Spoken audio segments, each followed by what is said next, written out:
il aime le code. Il faut que la communication soit codée, mais de façon claire et transparente. La rigidité, c'est pas pour nous. Mon nom est Francis Parent-Valquette et vous écoutez le Sandro Show. Mais le plus important, c'est qu'il est bélier. L'été passé, c'était la pandémie et il y a eu un semi-déconfinement. On s'entend qu'au printemps, on était confiné total. Puis à partir de juin jusqu'à septembre environ, on a eu un petit lousse pour l'été pour pouvoir sortir, pour pouvoir faire des choses.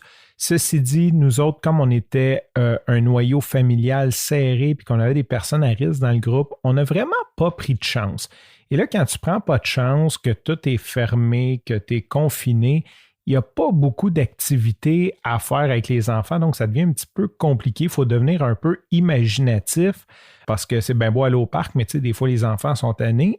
Et là, une des activités que j'ai trouvées qui peut avoir de l'air nono, c'était d'aller acheter mes fruits et mes légumes dans des fermes de Laval. Ça me permettait de faire comme 3-4 activités d'une shot. Premièrement, ça me permettait de prendre mon auto, vu que mon auto ne roulait pas, les freins étaient en train de rouiller, donc ça me permettait de faire tourner un peu le moteur puis de faire quand même une balade qui était agréable, tu sais, de faire un 40 km, 40-50 km aller-retour. Donc, au moins que l'auto ait le temps de rouler, que tout se déjamme, de juste comme prendre le temps de conduire, d'écouter de la musique. Ça me permettait bien sûr de faire des commissions, d'acheter des fruits, des légumes, et ça me permettait de sortir les enfants de la maison, un petit peu de la ville, puis de leur faire voir d'autres choses tout en étant COVID-free. Donc, il y a un paquet de fermes, de kiosques à Laval que tu peux aller. Certains ils ont des animaux, d'autres ont des petits jeux extérieurs. Ils ont tout un petit cachet, je te dirais. C'est vraiment intéressant. Il y a la montée Saint-François. Bien sûr, je ne les ai pas toutes faites, mais une qui est comme restée dans le palmarès, c'est la ferme Marino sur le boulevard d'Agenais. Premièrement, la ferme Marino font de l'autocueillette. J'allais là avec ma fille quand elle était petite. J'ai des photos avec elle petite. C'est là qu'on allait pour l'autocueillette. Il y avait un petit parc, donc c'est vraiment bien installé. Il y avait quelques poules, il y avait une espèce d'installation, puis il y avait un parc, mais dans le fond, c'était plus un module avec des balançoires et des glissades. Les enfants, ils m'ont parlé de cette ferme-là tout l'hiver. Tout l'hiver, ils disaient, l'été prochain, on va aller à la ferme Marino. Et d'ailleurs, je voudrais faire un shoot-out au pickle. Ils font comme toutes sortes de conserves maison, des confitures et tout. Mais leurs pickles, là, si tu es un amateur de cornichons, là, sont vraiment bons. Sont vraiment comme ceux que ma mère faisait. Donc, des cornichons maison. Et non, les cornichons que tu achètes ne sont pas mauvais, là, les cornichons à l'épicerie, mais avec un vrai goût d'ail et d'aneth, là, ils étaient juste fou. Donc, à la fin de l'été, tu passes par la ferme Marino, achètes un pot, sont chers, mais sont vraiment super bons. Fin de la parenthèse, ces cornichons. Aujourd'hui, on est au mois de mai, les kiosques de ferme ne sont pas vraiment ouverts et je voulais faire une activité avec ma fille puis elle me demandait si ça serait le fun d'aller au parc de la nature, qui est en fait le centre de la nature à Laval. Puis je dis, ben oui, ça serait super cool. Fait que là, je fais un lunch, on se prépare pour aller au centre de la nature et j'arrive là, il y a des grosses pancartes écrites Lavallois seulement, on vérifie l'identité. En tout cas, en gros, ils ont fermé le parc aux gens qui ne sont pas de Laval. Je comprends. En fait, je comprends ça. C'est sûr que d'un autre sens, à Montréal, toutes nos installations sont ouvertes à tout le monde, même si on est en pandémie. Fait que, surtout que c'est quand même un parc, c'est extérieur, c'est quand même grand. Bon, j'imagine qu'ils ont leur raison, Laval. Fait que là, il faut que j'annonce à ma fille que on peut pas aller au parc. On peut pas aller à ce parc-là. Fait que là, je passe devant, puis là, je me dis, OK, let's be creative. Qu'est-ce qu'on peut faire en temps de pandémie, en zone rouge, un samedi après-midi à Laval? Fait que là, j'ai dit, ça te tente pas qu'on aille à la ferme des Marinos, voir comme si l'autocueillette est ouverte ou, tu sais, pour aller faire un petit tour, voir qu'est-ce qui se passe là-bas. Elle dit, ah oui, la ferme Marino. Fait que là, j'arrive là et surprise, ça a totalement changé d'air. Le petit module qu'il y avait avec les tables à pique-nique s'est rendu vraiment beau. Ça a comme tout, je dirais pas un terrassement, mais quasiment, ils ont fait des sentiers. C'est clean. Ils ont rajouté des tables, ils ont rajouté des modules, ils ont rajouté des espèces de balançoires. Je ne sais pas comment ça s'appelle. C'est comme des secoupes à 4 cordes que tu peux te balancer. Il y avait une ambiance festive avec des speakers, un peu de musique, mais le clou de la saison, je te dirais, c'est pas ça. C'est qu'ils ont fait une crèmerie. Ils ont pris un trailer, une espèce de food truck crèmerie mais vraiment top, clean, vraiment beau, un petit style vintage. Et quand tu arrives dans ce comptoir crèmerie-là, ce qui est vraiment cool, c'est qu'ils utilisent les produits de la ferme pour les mélanger à la crèmerie. Donc, c'est pas une affaire juste trop grano que c'est pas bon.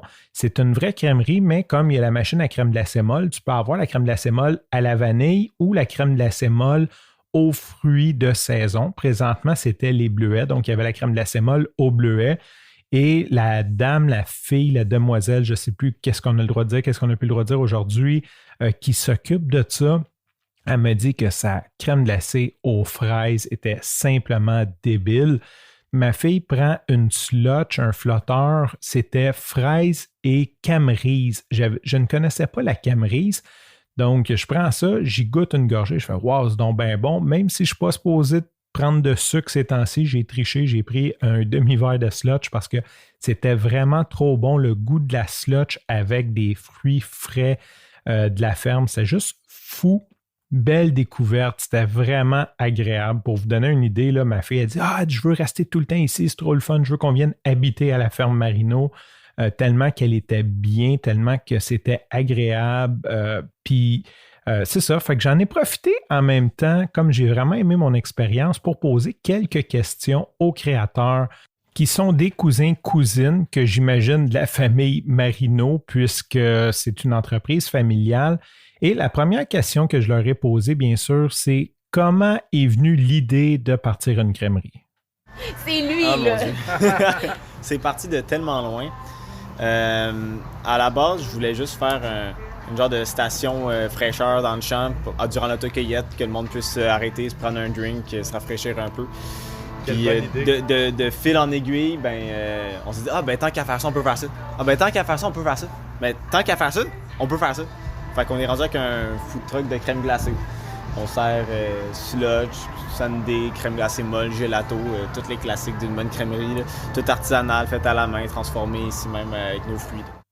Ensuite, je leur ai demandé comment on fait pour partir une crèmerie quand c'est peut-être pas notre champ d'expertise d'être crémier ou je ne sais pas le titre de quelqu'un qui est propriétaire d'une crèmerie. On s'est acheté tous les équipements aussi cet hiver. Là. On a eu de l'aide d'un gentil monsieur. Je vais pas dire son nom parce qu'il n'aime pas ça qu'on dise son nom. Mais c'est un Italien qui connaît tellement la crème glacée. Là. C'est comme un calé dans la crème glacée. Il nous a aidé à acheter les équipements. Il nous a tout montré comment faire la crème glacée.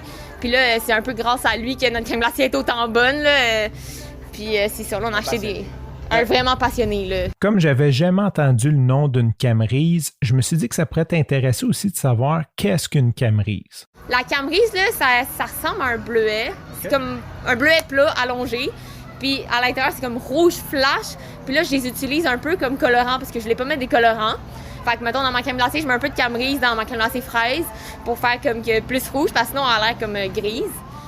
Une autre chose intéressante que je ne savais pas, c'est que quand tu plantes des petits fruits comme ça, ou je ne sais pas si c'est toutes les variétés, bien sûr, mon champ d'expertise agricole est assez limité, mais ça peut prendre jusqu'à 2 ans avant d'avoir une pleine récolte.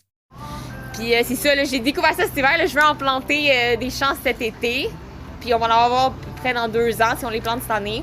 Okay. Ça prend 2 ans, une nouvelle variété à pousser? Ouais, ben là, si on les plante bébés, oui. Okay. Sinon, si on les plante, on les achète déjà comme poussés un peu, ça se peut qu'on en aille la première année, mais ça va être une petite récolte. Je comprends. Ouais.